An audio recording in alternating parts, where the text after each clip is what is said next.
these ideals about, well, I'm just going to dissolve my mind and my ego and I'm going to live in a state of bliss forever. And as far as I can see now, it is more like what you say. It's about coming into relationship with everything rather than eliminating it, because that kind of thinking can be a self-hatred, right? Trying to get rid of one aspect of existence as if it is not God.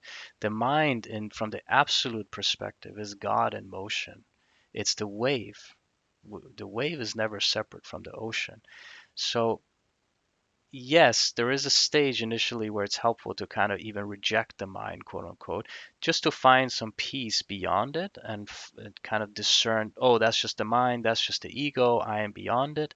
But in the higher stages of evolution, you're invited to even give up that little bit unnatural separation and see that no, the wave was never separate from the ocean. The ocean was never separate from the wave. So there is this non-duality, and in that, the thoughts, the ego, the wounds are all seen to have good intention. At the root of every wound, at the root of even the most violent tendencies, I truly believe there is a good intention. There is an attempt maybe to bring about peace or to bring about connection or to bring about safety, all by it's manifesting in quite unskillful ways.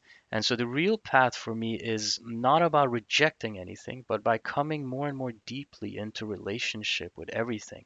When you do that, your deepest wounds, thoughts, emotions, it's like they feel this intimacy, which is more intimate, more loving than the most unconditionally loving mother and father in one. And as they receive that grace, they start growing up, they start transforming into the full potential of a human being. So the Buddhists sometimes describe enlightenment as it's the full realization of emptiness. It's the full realization that this is all empty, plus the full flourishing of all positive qualities, the full flourishing of the full potential of a human being. That full flourishing happens through relating to all these parts so that they can grow up in that light that we are, the light of the divine or the light of life itself, whatever you prefer to call it. Yeah, there's a piece in there which you also shared quite casually, which I again double clicking. Um, the root of all that is manifest, actually, in your opinion or your felt sense, comes from a positive intention. Um, that is quite profound to recognize. Can you just like broaden that out a little bit more so we can, yeah, see that in a bit more light? I had a mentor once tell me something beautiful. He said, "This is universally true always." And that kind of had me perk up because he would never say something like that. He's usually very nuanced, but he said, "This is universally true always. Whenever you're angry, there is deep care." And it just struck me. I'd never seen it like that. I was like, that's so true. Whenever I get angry about something, there is a much deeper care that I have somewhere. And that's really the essence of what I'm talking about here. If you go deep enough, most of the time, if not always, you're going to find this love, this movement of the heart, whether it's care, it's protectiveness, it's wanting harmony or unity. And I think the reason for that is that the very substance of this ocean that we're swimming in, called life or the universe, seems to have a quality of love in direct experience, right? It seems to have this potential, this deep goodness to it. It's not something the mind creates, but most of the masters that I've heard about, and in my own experience, the deeper I go into myself, I don't find hatred. I don't find destructiveness. What I find there is this deep quality of goodness, connectedness, flourishing. The better I feel, the more generous I feel about others. The more connected I am to myself, the easier it is to have patience for other people's suffering.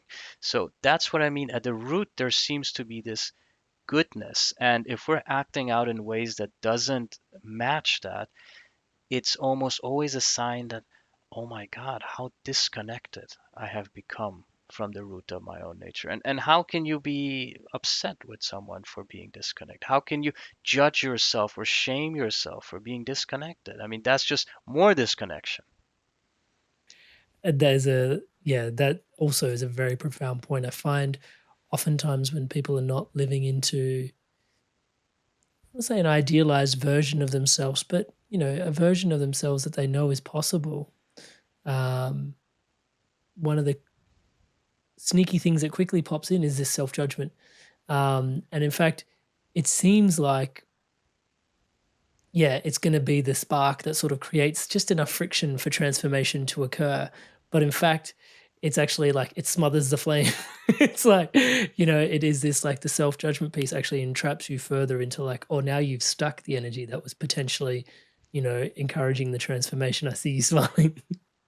And the self judgment is one of the favorite tricks of the ego mind, if we want to use that term. It's such an easy way to ground back into a pseudo sense of familiarity. So it's a protection mechanism, actually. That's what self judgment is. So many people, of course, initially, if they don't see that, we feel victimized by our self judgment, as if self judgment is just something that's happening to me, right? Oh, but I just, the inner critic comes and it just judges me, etc. That's still not taking full accountability. That's still being a little bit in victim consciousness. It's not that the inner critic comes. I am the inner critic. I am judging myself and shaming myself because I get a perceived benefit from that. It gives me a sense of familiarity. It grounds me into something I think is safe. And if I don't judge myself in that moment, it might feel tremendously vulnerable. Hey there, Inspired Evolutionary. If you absolutely loved this, well, then here's a full conversation with this guest on the Inspired Evolution podcast. Check it out now.